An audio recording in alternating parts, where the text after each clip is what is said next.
So I decided to go ahead and film a third video today. It is kind of late, so the lighting is kind of bright and not in a good way. Kind of bright as in it's dark and outside and the light is on in my room. But I decided to go ahead and get this film now because I don't like filming videos on my work days because I know I talk a lot, so I don't know how long it's going to take me to film. And even though I don't have to go in until like 3 tomorrow, I still don't want to spend most of my morning filming. And but this will probably be uploaded after when January already starts. So but I can't really film. Today is the best day to film. It's really the only day I could film. Like I said, technically I could film yesterday, but I know it's gonna take a long time for me to film. And again, I don't want to spend most of my time before I have to go in filming. And then I work again on Wednesday, similar hours, not exactly the same, but close. And then we leave for my grandma's house for her birthday. We're gonna go visit her for the weekend and stay at her place because her birthday is this coming weekend. So. Now, after watching Bookable's video, where she did this particular thing, I, decided it was a good time to do this, and this is actually something done on a blog. It doesn't have an actual video. So I will post the blog, and I will post Bookable's video as well, if I can find it again. But this is a book survey, the end of the year survey. And I try to avoid talking about books that I didn't have, like my library books. Like I said, I don't have them anymore. So, but I did include some of the library books. Okay, so question number 1 for this Bookish survey is best book you read in 2018. And I picked quite a few because I couldn't narrow it down. So first, I chose, and all these books, I love all these books. So this is probably, at the end of the day, this is not. These really aren't necessarily the best books, but they're the ones that I officially just say, okay, these will be my best books. First one is Animal Farm by George Orwell. I've read two of George Orwell's most famous books this year, and this one is the one I prefer. This is basically a satire on communism in Russia and when Stalin took over and his whole reign of terror. And the author, George Orwell, uses animals to tell that story. And actually, I love this edition because it looks like a kid's book. And I think potentially a kid could read this. They might not entirely understand it, but the way it's told, I think they get the basic idea that the pigs were mean and evil, and they took over the rest of the animals. And although there is blood in here, you see blood and gore because the animals get into this big battle, this big fight. But, and the pigs are supposed to kind of represent Stalin and the other guy, I can't remember his name. But anyway, so I thought I loved that book and I would read it again. And then the other ones I said were The Circle by David Eggers. That's one of the ones I don't have anymore. That is basically about our protagonist, Meg, gets a job at this company that is basically Google meets Instagram meets YouTube meets hi Rascal. I thought that was my dad. Meets YouTube meets Instagram meets Facebook meets MySpace. All the popular art meets iTunes, meets, Spotify, and all those social networks all rolled into one big company. It's like if Google bought all those social networks and made one big thing. And basically this company is taking over and is basically, in their whole philosophy and policies, no one deserves privacy. If you're going to put your life on the internet, then that means you're putting your life on the internet. And then maybe you won't do anything bad because your life will always be on the internet. It's a little creepy. I guess it would be a technological sci-fi. And it's just, and it really begs the question of, what's does like what being on the internet all the time, says the girl while making booktube video, being on the internet and putting your life on the internet, essentially on a social network and interacting with people only on the social network, what that can do to society, and the question of, looking at what's the price for having all this cool instant access to all these things, including your friends and family. It's really creepy, and I definitely recommend, especially today, my generation, I definitely recommend you reading this book. I think it's going to become an instant classic, and I think it's worth studying in schools one day in the future. And then the other one is, it's called The Circle. And I also said, okay, well, first let me talk about the other library book I don't have that is on here. The Seven Husbands of Evelyn Hugo by Taylor Jenkins Reid. This is basically, this journalist gets the opportunity to interview the most famous, most infamous actress, Evelyn Hugo, in American cinema. And she decides to tell this newbie reporter, her life story. And she is most known for her having a scandalous career and having 7 husbands. And so Monique is finding out all about the story behind each of these guys, and finding out who this woman's true love was. And it's about what the sacrifices she had to make to survive in Hollywood. And she's definitely no saint. That's for sure. She's done a lot of horrible things, and she had to give up her racial identity and her sexual identity just to survive in Hollywood, because she was an actress from the 60s, 70s, 80s. And it's a really good, it's like if Marilyn Monroe or Audrey Hepburn's biography was. I mean, of course, it's not everybody's cup of tea, but I think it was good. And then the last one is one that I actually do have. The other one that I have, which is Daughter of the Forest by Juliette Marillier. This is my first Juliette Marillier book, and I think there's a question about, on this survey, about authors that you've read for the first time this year. So I could have answered this, but this is not the one. I didn't answer Juliette Marillier for my answer for that. But this is basically a retelling of the Six Swan story. And you have her main character, Sorsha, and she finds out her widowed father has decided to remarry again, and he has remarried a witch. And this witch has put her father and some of her brother, and a couple of her brothers, under her spell. But Sorsha and the brothers that haven't been influenced by this witch find out what's really going on. They decide to go after her and try to get rid of her, but then she turns her 6 brothers into swans, and Sorsha escapes. But she is told by the fae of this world that she can save her brothers. She has to break this curse by knitting together these 6 shirts made out of nettle or something, some special prickly material, and she has to put the shirts on them herself. And she has to remain mute this whole time while making these shirts. She can't tell anyone anything about this, and if she talks at all, she will fail at she will never break the curse.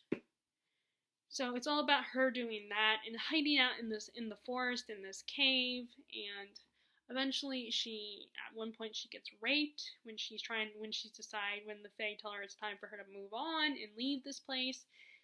And on her journey, she gets attacked and gets raped, and then she comes across these guys who are from the enemy kingdom, and I think one of them ends up being the lord and the king or whatever of this kingdom, the new lord, and he finds out that Sorsha has this medallion given to her by this young man who she tried to save his life, and turns out he is from the enemy kingdom, and he's also the brother of this lord. So he holds Sorsha as his prisoner until she reveals how she knew his brother, but she can't talk, or else she won't break the curse.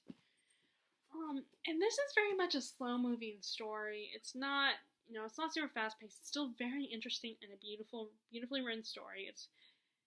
And I think it's still entertaining, and it's a lot like, I feel like a good comparison is Robin Hobb the way this book is written. It's nothing like Brandon Sanderson's books or Sarah J. Maas's books, where there's lots of action, and it's, there's not a lot of suggestive material about like that sexual or anything. And in fact, Saoirse's pretty young in the story, and she's not. After she gets raped, she is not comfortable with the idea of a man having her sexually. She's terrified of it because that's her rape is her one experience with it. But it's such a beautiful story, and I definitely, and it was my foray back into adult fantasy books. And it's one I had for a long time that I need to read. Okay, so next, a book number 2, a book you were excited about and thought you were going to love but didn't. This is one I got from the library, so I don't have it with me, but The Natural History of Dragons, and I believe this is actually a series, and I do not remember who the author is, but hey, rascal.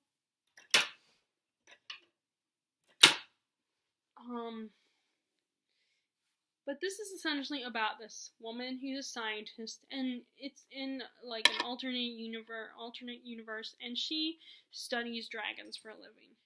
It's all about her life story and her experience with dragons. And come on, rascal, come on,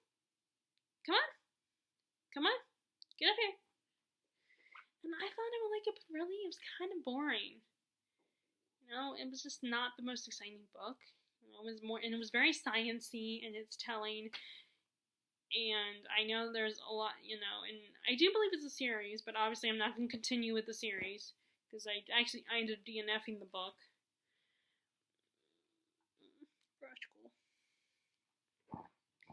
And it was boring. That's all I can really say. It didn't hold my interest.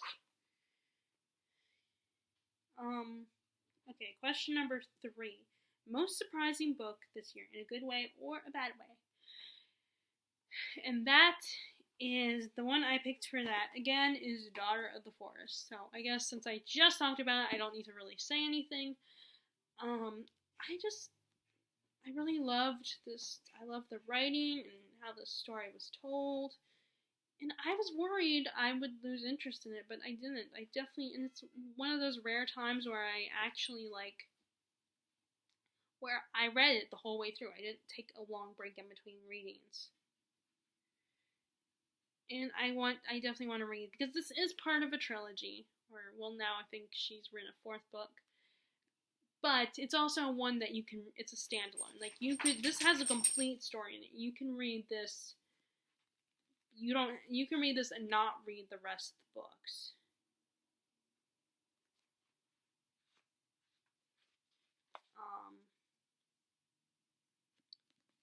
Because it has a complete story, but the other 2 books are basically characters of this family, the Seven Waters family, but not not necessarily direct, like the daughter of Sorcerer or anything like that. I think one of them is her niece or her granddaughter or something, but I love this book. It was so fun to read. So yeah, that's the one I picked for most surprising in a good way. And like I said, you can answer this question if it surprised you in a bad way. You thought you were gonna. Book question number 4. A book you pushed people to read, and they did. I don't know if there's any book. Well, I guess. Wait, actually, no, I do have a book for this. I don't have the book with me, but it was more that I wanted her to read the series. But then again, this is kind of a cheat, because it's not the book that I really promoted incessantly, but it was a book that I recommended to my friend, And I have been trying, I wanted her to finish it so that she could get to the second book, which is my favorite book. So I will just say, to save time, the ACOTAR series. I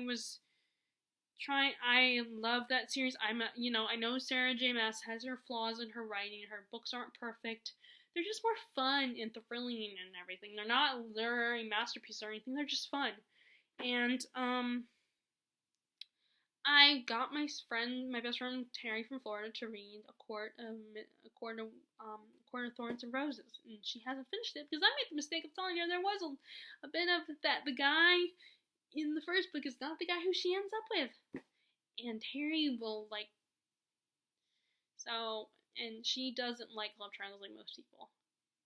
So she will not read the book if it has a love triangle in it, because yeah, it can be very annoying and stressful and frustrating. So, but unfortunately, it put her in a bit of a slump with the series. So, and I think she would like the other book better. And of course, my player stopped. Dang it. I was afraid of that. So yeah, I'll just say that. Okay. Number 5 on this questionnaire is actually 3-part one. Best series you started, best sequel, and best series under. Oh, that's right. I don't have that one either. Actually, I might have it. Okay, well, the best series that I started was well, I didn't mention. I guess I didn't, but I will go ahead and say 2, and that is Mistborn: The Final Empire by Brandon Sanderson. I love this. I'm too tired to even try to explain, because I'm sure most people have heard this book, and if you haven't, I don't mean to be mean, but I'm tired and I don't want to go through explaining this because this video will get too long. But look it up on Goodreads if you are interested. It's a really good book, well written. It's just so fun, and I love the whole, they have the magic system has to do with swallowing metals, which is really cool. And again, what I'm sure you've heard a lot of people say is that Brandon Sanderson will take popular tropes and turn them on their head. He'll use them, but then he'll twist them. And that's what he does in this one. And actually, Robin Hobb herself says highly recommend it. It's just a really fun series, and I'm so glad I finally jumped on this bandwagon. And then I'll go ahead, since I have it down. I also Nevermore, The Trials of Morgan Crow, which is a middle grade read, and this was another fun one as well. And I still have I almost bought Wondersmith the other day. But this is just a fun, whimsical read, and it's like Alice in Wonderland meets Harry, and there's a little bit of Harry Potter feel to it. Meets Peter Pan. It's such full of whimsy, and it's such a cool, fun, story. And I definitely want to read Wondersmith. I just haven't got around to it yet. And I really love these covers too. So there's those. Okay, so question number. Series under. The third part of this question. I think I might still have. Actually, no. That's right. I did give that one up. Because I did finish the whole series, and that is The Raven King by Maggie Steve Vaughter. I know a lot of people do not like the ending, but I liked it. I thought it was really cool. And definitely really an interesting storyline, and I love the writing. And I think it was a good series under. Okay, question number 6. Favorite new to you author? Okay, so I could say, so I'm gonna go with, first of all, Brandon Sanderson and Robin Hobb. They're new to me, but I'm gonna go with the more literary direction, and as a non-fantasy direction, and Sarah Waters. I've only read this one so far, The Paying Guest, which is set in the 1920s, and I also bought her other books because they were at Gibbons bookstore. I love her writing style. Her writing is really beautiful, and such a compelling story. She's such a compelling author. I know not everybody loved this, but I personally did. And then I'm gonna go ahead and say this one too, Donna Tartt. She's another author. I've only read this book, but so far, again, I love the writing. I definitely want to read more from both these two this coming year, in 2019. I just haven't got around to it. I guess by the time you see this video, it will be this year. It will be 2019, so I guess I can say this year. So I choose those two. And then I also, Madeline Miller, I read this year for the first time, and I really liked it. But I have not read her Song of Achilles book. So question number 7. Best book from a genre you don't typically read. Oh, I forgot to grab it. That is Frankenstein by Mary Shelley. Now, I do read classics, but it is a sci-fi horror classic. That's a genre that I don't read that much, but I do like it. This was one of the first sci-fi horror books, just like The Outsiders was considered one of the first YA books next to The Catcher in the Rye. I feel like those were the first 2 YA young adult books. So I feel like Frankenstein was the first kind of sci-fi horror. And I'm sure you all know what Frankenstein is about. Now, I gotta admit though, the writing is not always the most, it's not fast-paced, and sometimes the writing can drag on, but it's still such a good, entertaining read, and you're just so fascinated with it. And it's not that long of a book. And it's kind of cool to hear the real story, because everyone does a more comedic take on the creature, on the monster. I mean, the only one that actually was a lot closer to the original was the Penny Dreadful series. I think that one was the most accurate with the creature. Because the creature was not just some dumb brute that, walked around like, it was actually, it developed an intelligence. And it did not have bolts. Its forehead was not square. I think they went with that route because the creature was made from all these different parts. But it was still very humanoid. And it's a very philosophical creature. And I totally forgot to mention this book. My best books of the best year, but one of the best books of the year was The Dark Descent of Elizabeth Frankenstein, which is in a way kind of a spin-off prequel type story that is, it's about the woman that Frankenstein marries. And it's about her bond with Frankenstein. And it's another one I definitely recommend checking out. And it actually paints Dr. Frankenstein even more as a villain. And I love how the book asks the question, who's the true villain? The creature, because the creature does some horrible things. He murders people. But he doesn't understand. Now, and he's not exactly humanoid. I mean, he looks like a human, but he's like a baby and does not understand. So, I don't know, and while Dr. Frankenstein, maybe he's just as much of the monster as the creature is, because he's the one who created this thing, and in the book, he never takes blame for it.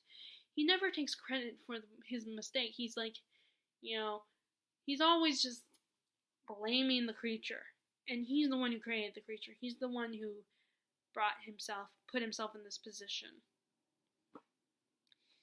He's always like, woe is me, oh poor me, and it's like, but still, it was such a fascinating read.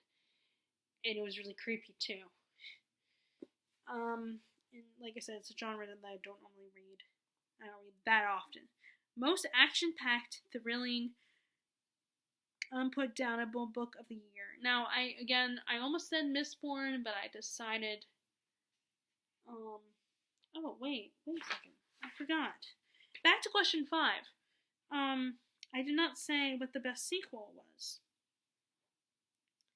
So originally I was going to say Well of Ascension, but I didn't want to say. I already mentioned Mistborn in that question. So I'm going to go with A Gathering of Shadows by V. Schwab. This is the sequel to Darker Shade of Magic. And what I really love about this one is, first, I love the competition aspect. There was like a little bit of competition between magicians, and it really, and of course, because it's a trilogy, it looks at the consequences of the actions at the end of the book. And it's not, it's slow at first, but but it's very intense, and like Cal's relationship with Delilah gets more intense, I feel like. And we're into all our favorite characters, and we see where their lives end up after the events of the first book. And like I said, I absolutely love the competition element. I think that was really cool. Okay, now that was another part of question 5. So back to question 8. And I said The Cruel Prince by Holly Black, which I do not have. That was such a good book, and it's a lot closer to the original Fae mythology. Like, a lot closer than Sarah J. Maas's books. And basically, there's 3 girls, 3 sisters, and one of the sisters is actually half Fae. And the Fae that is her biological father shows up, comes to claim her mom and her, but then he ends up killing their father, and takes the other 3 girls because he feels obligated to take the other 2 girls as well, and kills their mom, and they are essentially raised in the Fae court. And the one who's an actual Fae does everything in her power to, like, she accepts that she's stuck there and she's never gonna leave, but she does everything in her power to live a somewhat normal life and finds ways around it, and ends up going back to the human world on occasion. And hanging out there while the other 2, the baby, the youngest, is just trying to keep her head down, protect herself, trying to remain quiet and obedient, submissive. And then you have the middle, who is our protagonist, Jude, who's not happy. She wants to be one of the Fae more than anything. She wants to be part of this world and wants to be accepted by these group of beings. But all she experiences is ridicule, bullying, and they will never accept her because she's human, and they constantly tease her and take advantage of her and humiliate her because they know she's powerless compared to them, and she's just a small, mortal human. And it kind of has a Pride and Prejudice feel, because there's the guy who's supposedly nice, and the Fae guy that's supposed to be nice and charming and befriends Jude and shows romantic interest in her and kind of charms her. But it turns out he's not so great, and he tricks her younger sister. And then there's the other guy who's kind of like the Darcy character, except for he's a little meaner. He's kind of a jerk, even more of a jerk than Darcy is. Because I think Darcy is a little bit, sometimes isn't always the nicest guy. And it turns out he's not the worst guy compared to the other dude. And there's a lot of tension between him and Jude. It's a love to hate kind of situation. And there's a lot of political intrigue, but there is, like I said, the action-packed, and it's action-packed, it's exciting. There's not action throughout, but there is action, especially when you get to you get to a certain point, and then it's nothing but action, and it's just very intense and political. Like I said, a lot of political intrigue, and I cannot wait to read The Wicked King, which I'm debating if I should buy that one. Not The Wicked King. Well, I mean, yeah, buy The Cruel Prince first, and then get The Wicked King, because it will be probably a year before the other one comes to the library, if it does. Okay, so that was question number 8. Question number 9, a book you read in 2018 that you would be most likely to read next year. I probably should have picked something like this, Nevermore, because it won't take me as long to read, but I decided to throw in something That would be more of a challenge that I would like. I do want to read again. I just don't know if I'll finish. I would read again in a year. And that is The Secret History by Donna Tartt. Like I said earlier when I talked, I just love this book. It's so interesting, and I love reading stories where you have these arrogant, pretentious people in their lives, and how, like that's probably why I like The Crazy Rich Asians, because it's just so funny seeing how these people act and how arrogant and big-headed they can be. How they can. It's so fascinating to read about people who see themselves as superior to everybody else. I mean, if they are like, there's a line. There are times when I will still, I still don't like people that are bully someone else because they see themselves superior. But it's still such a fascinating read. Especially when most of the characters are not likable at all, And I love how the story is written. It is a long book, but it's still, I love how it's written, and it's such a good, entertaining read. And I probably will attempt to reread it again this year. I don't know though, because I still have to read her other books, like A Little Friend, the Little Friend, and The Goldfinch. Okay, so let's see. So, next, favorite cover of a book you read in 2018, and I'm going to go with Cruel Beauty by Madeline Miller. By Rosamund Hodge. This is a Beauty and the Beast retelling, and I just love the spiral staircase.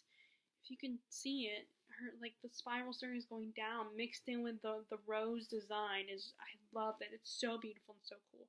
It's simple, but very elegant, I feel like. And I love the script of the title. And the other one is really cool too. For Crimson Beauty or something.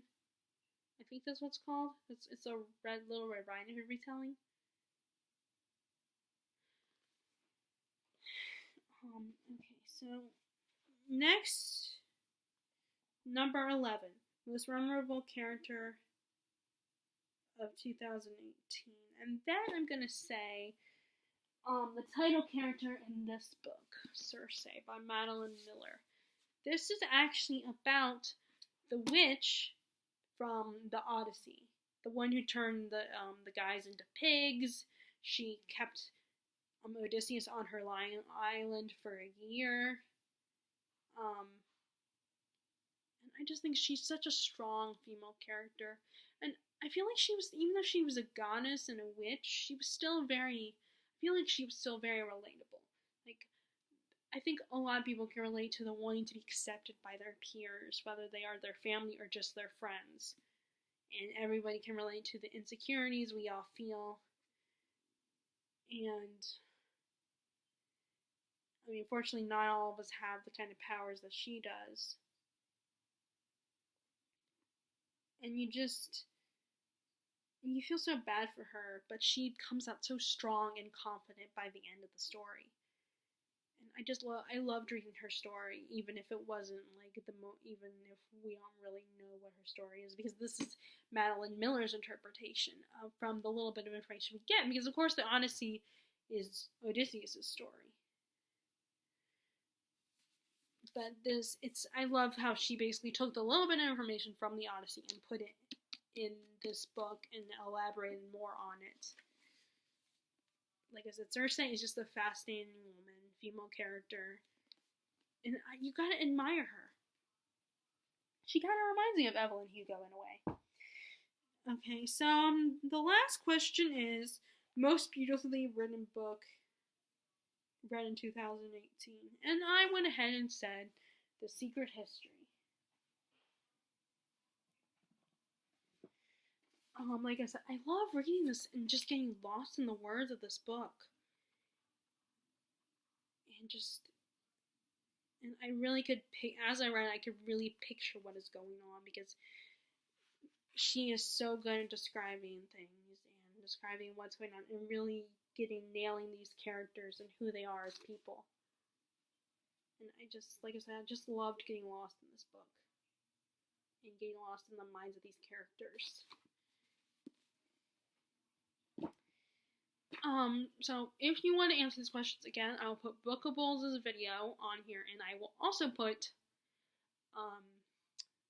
I will put the survey, the blog survey on here as well. I will put the link to that on here so you can actually get the questions. And so if you like this video, be sure to give it a thumbs up and click subscribe if you haven't already. As always, I hope you are enjoying your reading and having a good new beginning of the new year. Alright, bye.